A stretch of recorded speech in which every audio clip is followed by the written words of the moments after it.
आबा एक बहुत सुंदर गीत अपने सबके सुनाबी जे बहुत पहले से हमरा आवाज में अपने सब सुने आबि रहल छी। मिथिला प्रसिद्ध गीतकार श्री राम सेवक ठाकुर जी लिखल ई गीत छै। ई बई कहिया गामिया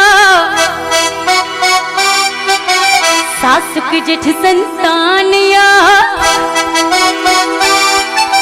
ई बई कहिया गामिया सासुक जेठ संतानिया, आहा बिनु नीक न लागे सुन छै दलानिया, पिया बिनु नीक न लागे सुन छै दलानिया। ई बई कहिया गामिया सासुक जेठ संतानिया, बई कहिया गामिया सासुक जेठ संतानिया, आहा बिनु नीक न लागे सुन छै दलानिया, पिया बिनु नीक न लागे सुन छै दलानिया।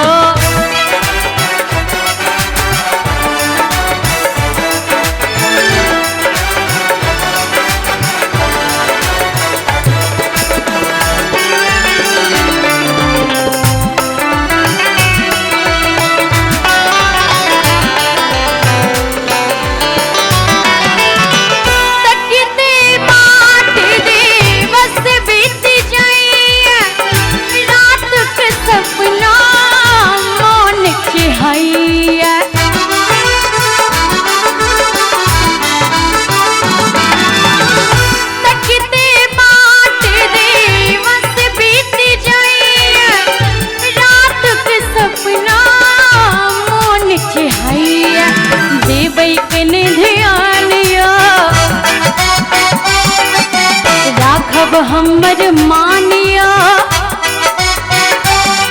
यो देवै कने ध्यानिया, राखब हमर मानिया, आहा बिनु नीक न लागे सुन छै दलानिया, पिया बिनु नीक न लागे सुन छै दलानिया।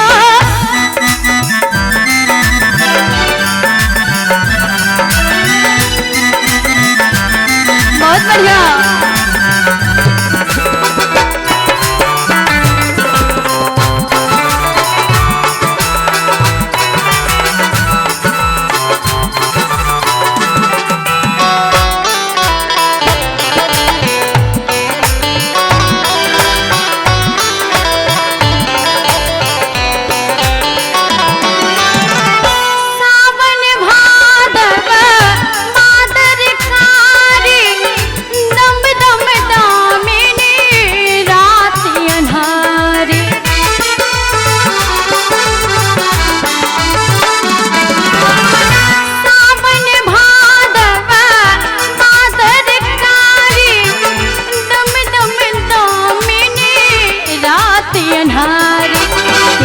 पपीहा तानिया लागे करेजा वानिया,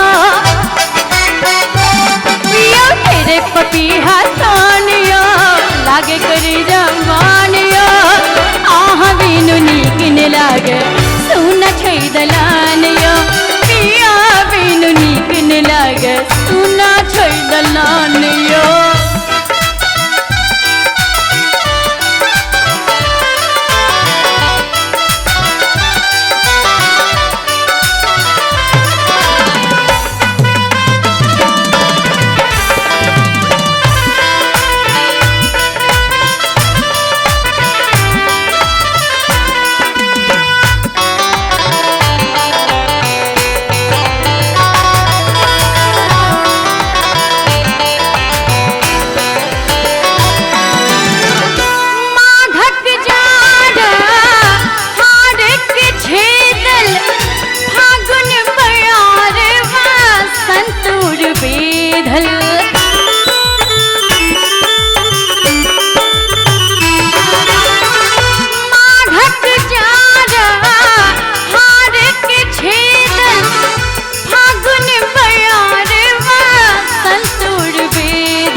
शपथ खाई राम यो जानत गति भगवान यो झूठ शपथ खाई राम यो आह बिनु नीकिन लागे सुन छै दलान यो आह बिनु नीकिन लागे सुन छै दलान यो एबै कहिया गाम यो सासुक जेठ संतान यो रे बै कहिया गाम यो सासुक जेठ संतान